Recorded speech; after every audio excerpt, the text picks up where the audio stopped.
Well, speaking of one of the insane things that he has said lately, it's certainly an incendiary claim, is that Donald Trump is now trying to fundraise off a false accusation that suggests that President Biden authorized his assassination during a search of his Mar-a-Lago estate in Palm Beach, Florida, nearly 2 years ago. The former president sent out an email yesterday to members on his mailing list with this subject line: Biden's DOJ was authorized to shoot me.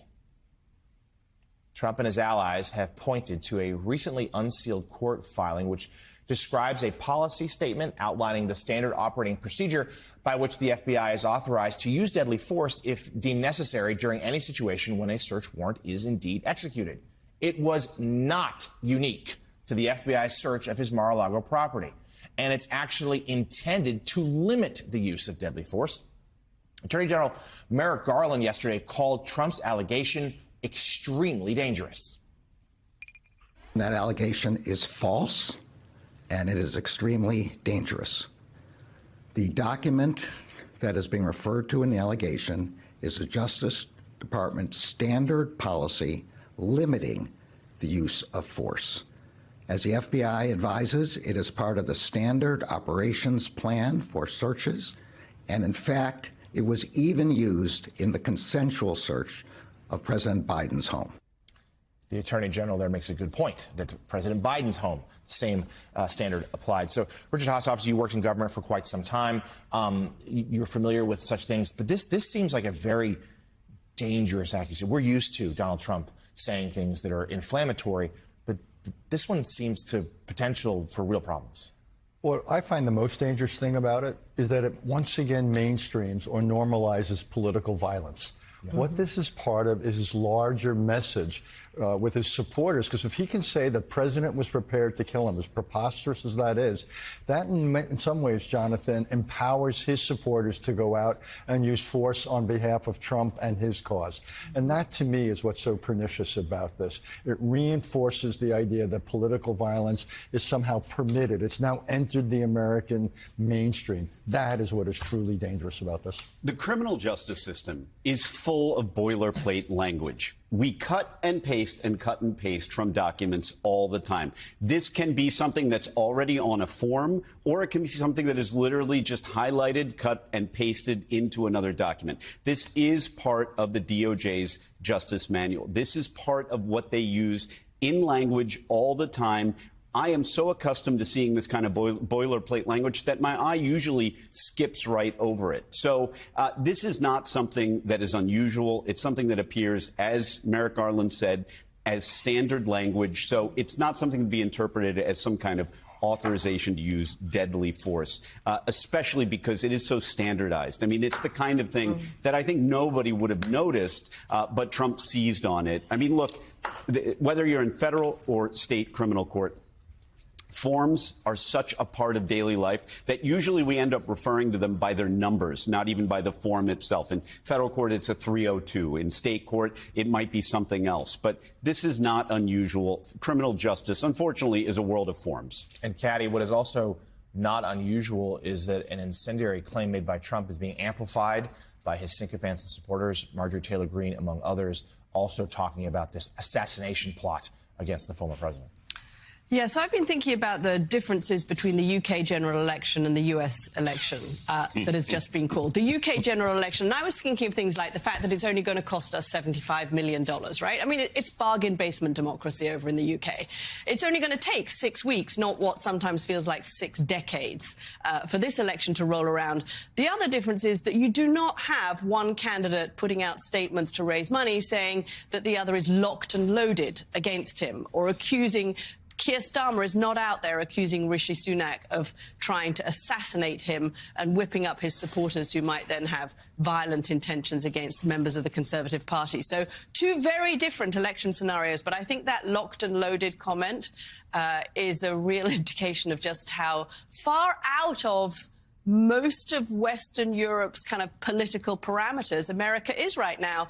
And as Richard was saying earlier, it is this rather alarming normalization of violent language.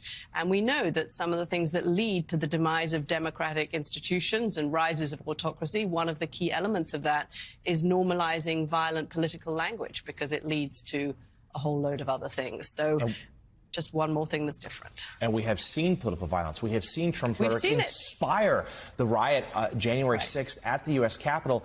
And as he talks about this perceived assassination attempt against him, let's remember, his lawyers argued that he should have complete immunity, which includes potentially assassinating political opponents while in office.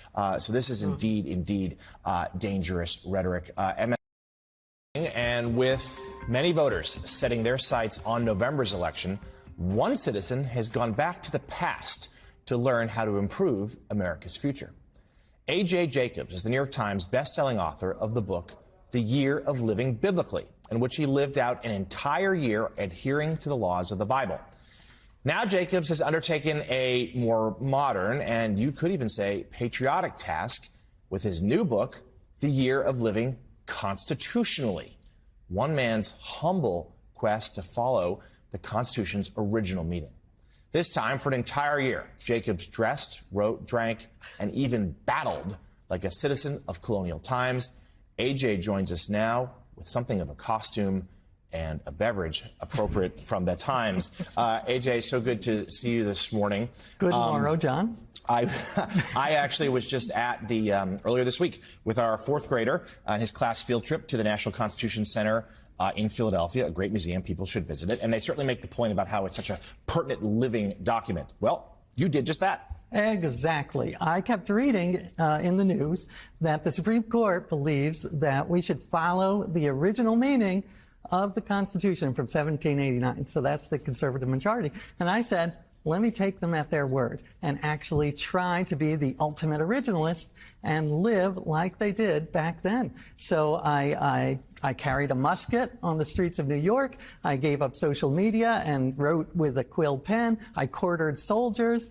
And the idea was to have this, hopefully a crash course, an entertaining crash course in the Constitution, but also to show that the Constitution needs to evolve. It can't be frozen in time. So let's dig into this a little more. AJ, in the beginning of the book, you explain how and why you will live constitutionally, writing in part this: I will exercise my First Amendment right to free speech, but I'll do it in the old-fashioned way, by scratching out pamphlets with a quill pen and handing them out on the street. My right to assemble? I will assemble at coffee houses and taverns, not over Zoom or Discord. If I'm to be punished, I will insist my punishment not be cruel and unusual, at least not cruel and unusual by 18th century standards. Thanks to the Third Amendment, I may choose to quarter soldiers in my apartment, but I will kick them out onto the street if they misbehave. My goal is to understand the Constitution and expressing my rights as they were interpreted back in the era of Washington and Madison. I want, as much as possible, to get inside the minds of the Founding Fathers, and by doing so, I want to figure out how we should live today. Well, I'm glad you weren't quartering in the medieval sense. At first, I was like, but then I realized you meant, quarter in your apartment. Yes. So what was it like, your sleepover with these soldiers? Well, first of all, it's very difficult to find a soldier to quarter nowadays. I went to Times Square and asked a bunch of sailors if they wanted to quarter. It was not, I was able to find a friend of a friend who was quartering, who would be willing to quarter. My wife didn't love having a guy in our house, but he was very nice. How long did you quarter him for? We quartered, my wife said 3 days. That's enough. So, but I felt that's the Third Amendment. The Third Amendment says you don't have to quarter soldiers, but if you consent to, that's also your right. AJ, you said you want the Constitution to adapt. It's a living document. Okay, but we've only had, 27 amendments? 10 were the Bill of Rights, so 17 since the inception. What is it you'd like to see? Is it amendments? What is it you think the Constitution needs to do to gain traction? Well, great question. We need more amendments, but it's impossible to get amendments through in this polarized community. The Founding Fathers would be appalled that it's so hard to get amendments through. So you need to amend the amendment process, but it's a catch-22. So the way that we have to evolve the meaning as society changes is by evolving the interpretation. So, AJ, you wrote your whole book per the era, of course, with a quill.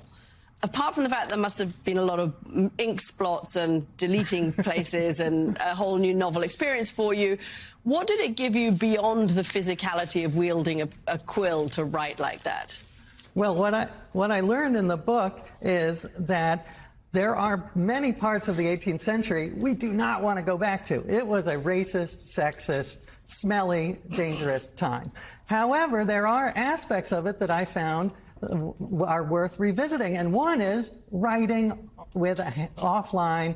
I used a quill. I don't think you have to, but I loved just the way it sounded, the way it felt, and it changed the way I thought, because I was not distracted by the dings and chimes of the internet. I was able to think more deeply and subtly, and I shudder to think what would happen if the founding fathers had tried to write the Constitution on a Google Doc. I don't think we would have a country.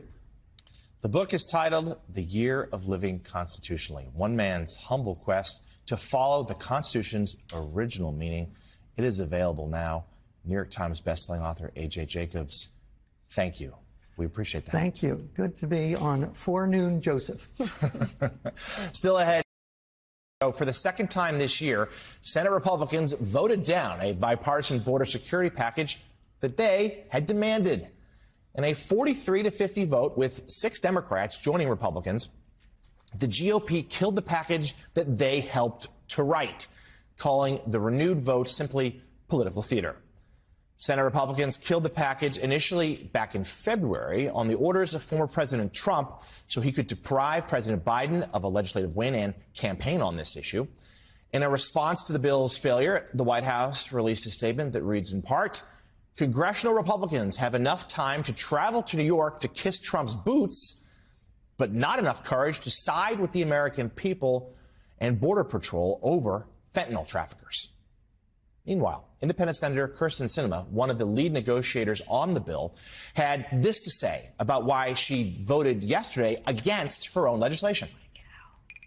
My Democratic colleagues blamed Republican political theater for blocking action. So did I. They were right. I spoke here on the Senate floor twice in defense of our legislation. It turns out my Republican colleagues were all talk and no action. Today, though, my Democratic colleagues have chosen more political theater instead of real efforts to solve this crisis. All talk and no action goes both ways. Not sure about that. And that brings us, though, to this. During a House Oversight Committee hearing on Wednesday, Democratic Congressman Jared Moskowitz mocked his GOP colleagues for their, quote, accomplishments since taking control of the House. Take a look. It's a little awkward when you want to disagree with someone on your side of the aisle, but I have to dramatically disagree with my colleague, Ms. Crockett, who used data and statistics and facts to claim that this is the least productive Congress in modern history. First of all, this Congress removed the Speaker, okay, which has never happened in the history of the Republic. That's clearly that's a big accomplishment. In the 118th. This Congress took 15 rounds to even elect that speaker that they then removed, right, which was historic in its own right. And then they removed a member of their own party. That hadn't happened in 20 years, so kudos to them. They've had a failed impeachment of a president. I don't think we've seen that happen in a really long time. This Congress did impeach a cabinet secretary, though, without meeting any constitutional threshold. We haven't seen that happen in 150 years. This Congress wants to hold Merrick Garland in contempt and then possibly arrest him. I don't think we've ever seen that in the history of the Republic. We've seen a failed motion to vacate to remove a second speaker. Again, history in the 118th. And who could forget that this Congress, on behalf of the American people, saved gas stoves and ovens and toasters and blenders and dishwashers from the communist grip of energy standards. So I think Ms. Crockett was pointing out that this is least productive. These seem to be accomplishments on behalf of the American people that are clearly historic and may never be repeated in another Congress. So, Jen Palmieri, the congressman's litany there, too long to fit on a bumper sticker for the Republicans' House re-election committee. But he's right. I mean, they have been historic and historically unproductive and in some ways tearing themselves apart. Just speak to us, though, as we barrel into another election year, just these scenes of chaos, these scenes of unproductivity that resonate with voters? I think it does. When you hear Hakeem Jeffries talk about it, it's the extreme MAGA agenda, right? And that's like the Democrats are House Democrats in a new twist are very disciplined. And they have, that's a message that I think resonates for whether it's about abortion, whether it's about propping up Donald Trump rather than passing the immigration bill. It's a message that ladders up to a larger argument for why you want to keep the Republicans out of control of the House, and also for and also against Trump. And I think that people seem to get this point. I remember when President Biden first went to the border a few months ago to talk about after the bill first failed. There was a poll after that. 63% of people thought that it was the House Republicans' fault for killing that bill. I think the White House needs to do another round of that, probably, to really reinforce them. That's probably what this vote is about. But I do think that message takes hold. Jen, do you think that there will be executive action coming soon from the White House? And how necessary politically is it for Joe Biden to show that he's willing to do something to stop the flow of immigration, but maybe with no help from Congress, and he has to go by it alone? There was some excellent reporting in Politico yesterday on this very point about the White House is concerned about immigration and crime, and that they felt like that the White House has always understood that both crime and immigration were a vulnerability. I think that is. I suspect this is why we had the Senate take that vote yesterday, to set the stage one more time for the president to say, we did everything we can to pass this legislatively, and it didn't happen, and perhaps take some sort of administrative action and do that before the debate. Immigration's never going to be a huge win for Democrats, but it is a enormous motivating factor for the other side, and swing voters are very concerned about it. It's a big issue here in the state of New York, right? And they have to do something to show they get it. He's done a lot to try to get under control, and the Republicans are the ones standing in the way to meet a bar with voters that they're going to give him a passing grade, at least on that. I recognize one of the bylines on that Politico piece. Really, some more really astute reporting. Yeah, every so often. Certainly, though, the White House is at times had to spurn progressives for issues like immigration and crime, feeling that will resonate more for voters. But on the Republican side, Katty, as Jen noted, defeating that border bill that they wrote, that was simply because Donald Trump told them to. Yeah, and let's see if there is any political pushback against them for doing so. I mean, the Democrats certainly hope that they can point to the Republicans and say that they were being cynical or hypocritical, but, let's see whether that actually has any fallout. A federal judge has dismissed the felony convictions of 5 retired Navy officers involved in one of the biggest corruption cases in history of the United States military. Citing prosecutorial errors, the judge made the ruling on Tuesday at the request of the government. The officers previously pleaded guilty to accepting bribes from a Malaysian contractor, Leonard Francis, nicknamed Fat Leonard, who is currently awaiting sentencing for defrauding the military out of more than $35 million. Joining us now is investigative reporter for The Washington Post, Craig Whitlock. He has been covering this case for years and is the author of the new book titled Fat Leonard: How One Man Bribed, Bilked and Seduced the U.S. Navy. Craig, thanks very much for coming in. He was described as the world's greatest con man ever. What did Fat Leonard actually do? So Leonard Francis is from Malaysia in Southeast Asia, and he built up from scratch, really, a business that serviced U.S. Navy ships whenever they visited ports in Southeast Asia. So if they needed fuel, food, fresh water, tugboats, you name it, he was the Walmart, as he described it, for the U.S. Navy in hundreds of port visits a year. But how was he actually taking the bribes then? Well, he was giving the bribes, and he was doing this to get U.S. Navy personnel to look the other way so he could grossly overcharge the Navy for all his services. And his bribes ran the gamut. He provided extravagant meals at Michelin-starred restaurants. He provided thousands of dollars in cash if he needed to. And most famously, he provided lots and lots of prostitutes. And even concert tickets. We were hearing about them earlier. 2015, Fat Leonard is arrested and he's put under house arrest. Why wasn't he sent to jail if he was wrapped up in this big Navy conman scheme? He was originally sent to jail, was in there for a few years, but then he developed cancer, kidney cancer. But again, Leonard's one of the world's greatest con men, and he conned the judge, a federal judge, and the Justice Department into thinking he was dying. And so they let him out on a medical furlough under a house arrest in which he paid for his own security guards and he paid for his own rent. And it was this crazy situation where, again, he was stringing the U.S. government along into thinking he was cooperating with them when he was really setting him up for a race for freedom. Yeah, he cut his ankle, breaks it, and slipped out of the country. OK, so he's only one part of the story. The other part of the story, I think, which is more interesting in terms of this week, is the fact that there were these Navy officers who were involved. What did the Navy do about the realization that it had a corruption problem on its side? This is the biggest corruption scandal in U.S. military history. And when Leonard Francis was first arrested, they didn't know how deep it went. The Justice Department investigated almost 1,000 people. There were 36 people indicted. As my book reveals, there were more than 90 admirals who came under investigation in this case over a 10-year period. So this spread all the way up the chain of command in the U.S. Navy. John, I mean, it's an incredible story. It reads like a movie script because Fat Leonard even managed to get the commanders to redirect the ships to the ports he controlled so that he could then make sure that he had a take on all of this. Odds are it will be a movie script at some point soon. I'm thinking. Craig, congrats on the book and the option that we just secured for you. Let's tell us just like, what has the Navy done in response now? Let's go big picture. Like, this was such an extraordinary case. But are more safeguards being put in place? Are more measures being implemented to prevent something like this from ever happening again?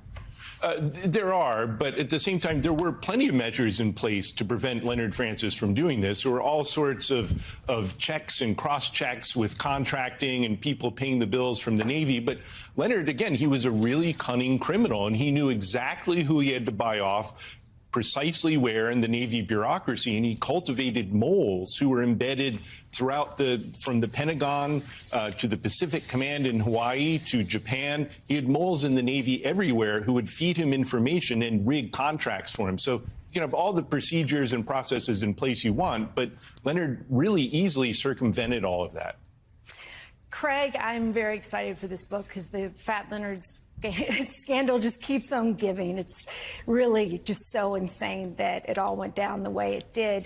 Can you talk about what kind of justice was reached at the end of the day for the naval officers who were involved? And were lower level officers punished more so than at the top levels? No question. And in the military, there's a saying, it's called different spanks for different ranks. And that means that the enlisted sailors usually get the hammer dropped on them, and senior officers like admirals almost always skate away if they get caught doing the same thing. And in this case, there's no question that's what happened. As I mentioned, more than 90 admirals were investigated. Only one spent any time in prison. In fact, he became the first admiral on active duty to be convicted of a federal crime. So it's very rare for people at the top to get in trouble, but much more common for the enlisted sailor to have to pay the price. Just an extraordinarily sprawling and compelling tale, Caddy. Yeah, and clearly went right to the very top, although not much retribution for those at the very top. The new book is titled Fat Leonard, How One Man Bribed, Bilked and Seduced the U.S. Navy. Investigative reporter for The Washington Post, Craig Whitlock. Thank you very much for coming in, Craig. Good luck. And good luck on the movie rights. We'll be rooting for you. We'll kick things off this morning with the race for the White House. The Biden-Harris campaign is out with a new ad this morning, recruiting Hollywood icon Robert De Niro to argue its case. From midnight tweets to drinking bleach to tear-gassing citizens and staging a photo op, we knew Trump was out of control when he was president. Then he lost the 2020 election and snapped, desperately trying to hold on to power. Now he's running again, this time threatening to be a dictator, to terminate the Constitution. If I don't get elected, it's going to be a bloodbath. Trump wants revenge, and he'll stop at nothing to get it. I'm Joe Biden. Joining and us I now, approve this message. senior spokesperson for the Biden-Harris 2024 re-election campaign, Adrian Elrod. Adrian, so good to see you this morning. Look, you get Robert De Niro voicing an ad like that. We've heard the Biden campaign, obviously, with some of those images, some of those messages out before. What difference does it make in terms of swing voters, in terms of donors, having a celebrity voice ads like that? Well, it's incredibly important, of course, Katty, because number one, it does break through. I mean, Robert De Niro, two-time Academy Award winner, he's from New York. He epitomizes, the ultimate ability to draw a contrast with a fellow New Yorker. But we also, with this ad, Katty, want to make sure that the American people understand that as bad as a Trump presidency was in the first go-around, it will be even worse in the second go-around. He's made it very clear that he wants to rule like a dictator. He's made it very clear that if he loses this election, there will be a bloodbath. And he's made it very clear that he's going to use a second term not to fight for the American people, but to seek political revenge on his enemies, on his political enemies. And so we want to make sure that the American people truly understand this contrast, truly understand what is at stake. And you're going to see a lot more contrast like this coming from us, Katty, in the closing 5.5 months between now and the election. Adrian, thanks for joining us live there from Wilmington. Wanted to ask you about this idea of Trump amnesia. Some in the Biden world, Democrats that we all speak to, have grown really frustrated that so many Americans simply don't really remember, it seems, what it was like under Donald Trump. They have this rosy picture of the Trump economy, and they've forgotten some of the chaos. Clearly, this ad is meant as a reminder there. But how do you break through that fog where people don't want to think about, perhaps, say, times during COVID? They don't want to think about those hard moments, and they're only looking at it through a gauzy film. Well, there's a couple of different ways that we're going to make sure that the American people understand how dangerous and divisive Donald Trump is. Number one, we are laying the infrastructure in the states, Jonathan, that Donald Trump's campaign is not laying. We spent millions and millions of dollars on on hiring staff, opening up offices, running ads in key battleground states. That work will continue. Donald Trump basically does not have a footprint in a lot of these states. And so the infrastructure that we're laying will make a very huge difference in not only a close election, but making sure that voters truly understand in these states what is at stake. Secondly, Jen O'Malley Dillon, our campaign chair, this morning issued a memo sort of laying out between now and June 27th, the first debate in Atlanta, of course, the road to Atlanta, sort of what our roadmap is, what our game plan is to take our message to the states, to continue to draw that contrast with Donald Trump and the American people, to make it very clear that President Biden is someone who has not only been fighting for the American people during his first term as president, but he will continue to fight for the American people, lowering drug costs, creating more jobs, getting a lot of those manufacturing jobs that he passed as part of his first four major economic bills into place, making sure that, he's continuing to work to lower prices for American families. That is what he is fighting for. Donald Trump, again, trying to seek political retribution and revenge on his political enemies.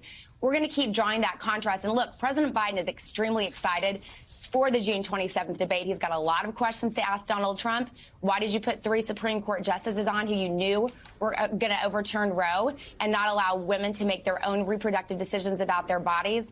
Why are you using this time to try to seek political revenge? What are you trying to really get out of the second term? He's looking forward to that conversation and that debate, and we're looking forward to making sure the American people truly understand what is at stake in this election. Elrod, what about abortion? Yesterday, the Louisiana legislature passed legislation that would criminalize abortion medication. There are a lot of issues to go after Trump on. I mean, we've already gone through a litany in the 90 seconds you've been on. And a lot of people think that maybe the campaign's relying too much on abortion as an issue to motivate voters to turn out. But where do you all think about abortion rights and how it fits into the campaign? Look, Jen, let's just take a step back here. I mean, you and I worked on Hillary Clinton's campaign in 2015 and 16, and we knew that, of course, there was always the possibility that if Donald Trump won, our reproductive rights were going to be taken away. But they were taken away because he put 3 Supreme Court justices on the Supreme Court who made it very clear that they were not going to allow Roe to stand if they were confirmed on the Supreme Court. So, first of all, I don't think we can talk enough about this. Secondly, let's also look at what just happened in Louisiana. Women can be locked up in prison for 10 years for taking an abortion drug to protect their own reproductive health. So we want to make sure, again, that not only do the American people understand what is at stake and who is responsible for this, but look, we're also talking about other issues. You know, President Biden has been taking his economic message to the road. He was just in Wisconsin talking about the tens of thousands of jobs that he's created under his presidency since he's been there. Of course, Donald Trump broken promises, said he was going to create all these jobs in Racine, never came to fruition. We're making sure that we're talking about the other issues, too. But, Jen, I don't think you can talk enough about women's reproductive rights. I always kind of look to my college girlfriends as my barometer in terms of what's breaking through, what they're concerns about. They vote every election cycle, but they don't always tune in until the last few months. They've been talking to me about their concerns about losing Roe, losing their reproductive rights, you know, their daughters having potentially less rights, you know, than they had, you know, before Roe was overturned. IVF, of course, being at risk, women's contraception being at risk. It's truly, truly frightening what's at stake here. And we have to, again, make sure that the American people understand the contrast, understand what is at stake. Donald Trump, meanwhile, is set to headline the 2024 Libertarian National Convention tomorrow night. That's, by the way, the Libertarian National Convention, not the Republican National Convention. This marks the first time in U.S. history that a presidential candidate of a rival party will address the convention of a party that is presumably going to nominate its own candidate. His invitation is sparking what our next guest is calling a civil war within the Libertarian Party. Joining us now is Nicholas Sarwark. He is the former chairman of the party and currently the executive director of the Libertarian Policy Institute. So, Nicholas, how did this come about? I mean, this would be like, what, Joe Biden addressing the RNC convention in Milwaukee this summer or something? It would be like that. What happened in the Libertarian Party in 2022, a group of hostile takeover actors from outside the party seized control of the entire national convention, took over the entire national committee, and the chair of the National Committee, Angela McArdle, has taken the party systematically on a hard right or even alt-right turn. Mm-hmm. The first things they did at that convention were eliminate the platform plank against bigotry, remove the pro-choice stance that the Libertarian Party had historically had, fight back against immigration, which is something the Libertarian Party had been all about. And at the time, we said this is a MAGA operation. This is an attempt to co-opt and neuter the Libertarian Party because Donald Trump is afraid of a strong Libertarian candidate. And with the confirmation that Donald Trump is now going to speak and essentially have a rally to a captive audience of libertarians is just the end of the movie. It's where we were always going to go. And Angela McArdle, to be clear, is doing this in violation of the bylaws of the party. She refuses to allow the National Committee to have a vote. She's currently being sued in D.C. Superior Court to be removed for these violations of D.C. nonprofit law as well. And there's been decredentialing over the last day at the convention where longtime activists and party founders are having their credentials stripped illegally in order to shove Donald Trump down our throats. I mean, historically, I could see that the Libertarian Party has in America been more aligned with the Republican Party than it has with the Democratic Party. But there doesn't seem very much about Donald Trump's agenda that is libertarian. I mean, you've got states more involved in women's health issues. You've got a rejection of the notion that there should be deficit reduction. I mean, he just doesn't seem to be interested in this. His policies going forward are going to be more interventionist, not less interventionist. Donald Trump is anti-libertarian. And when I was chairman of the Libertarian National Committee during the George Floyd unrest, during Donald Trump's first term and probably only term, I put out a strong statement saying Donald Trump has nothing to do with libertarianism. His type of authoritarian, right-wing control of your body, control of your life is everything we stand against. And that's why, to be honest, I want to share something with you. This is the first time in 24 years that I have not been a delegate to my own party's convention because the Credentials Committee and the people who took over do not want a real libertarian party. They want to kneecap the party and knock us out of the race and basically force us to have a Trump rally. And I think that this weekend you'll see the civil war will end and we will be victorious and the Libertarian Party will go back to being a real political party and Donald Trump will get the reception that he so richly deserves. Oh. Nicholas, there's a functional question that comes to mind when I hear of this civil war in the Libertarian Party, and that is that third parties like the Libertarian Party usually come into being because the two so-called major parties don't represent all of what they want represented. Isn't by bringing Trump in and in many ways trying to combine the parties, doesn't it eliminate even the need for a Libertarian Party? I mean, how does the Libertarian Party then later justify its being if it is overtaken and becomes perceived to be a merger with the Republican nominee? You have hit it right on the head, Al. It is going to be an existential fight, because if the Libertarian Party is successfully given to MAGA and sacrificed on the altar of a Donald Trump reelect, then it will cease to exist as an independent party that is neither left nor right, but something different. And what Angela McArdle has right now is authority. She has the power to basically put Donald Trump on stage after our presidential candidates debate for the nomination, but she doesn't have the power to make libertarians like it. And one of the things that libertarians are famous for is we're individualists and we really don't like being told what to do. So it's backfiring already. That's why there's even more lawsuits. It looks like an officer of the Michigan party is likely to be held in contempt by a state court. We're very hard to manage. You don't like being told what to do by your chairman of your own party or by a former president either. Former chairman of the Libertarian Party and still fighting, Nicholas Sarwark, thank you very much for coming in to join us. Looking forward to hearing what happens this weekend.